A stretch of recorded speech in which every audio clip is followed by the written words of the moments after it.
हिंदी सक्ती ही सरकारची भाषिक आणीबाणी आहे असा घणाघाती आरोप उद्धव ठाकरेंनी केला। तर कोणता तरी मोठा मुद्दा लपवण्यासाठी हिंदी भाषेचा मुद्दा उकरून काढला जातोय का असा सवाल राश यांनी उपस्थित केला।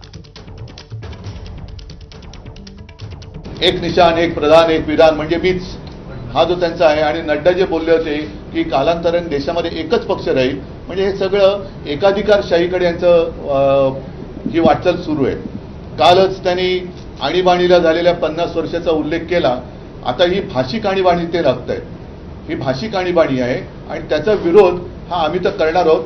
पण विशेष म्हणजे शिवसेनेतले गद्दार जे जिकडे मिंदेपणाने राहत आहेत त्यांना सुद्धा आता बाळासाहेबांचे विचार काय आहेत हे मराठीतून पुन्हा सांगण्याची वेळ आलेली आहे।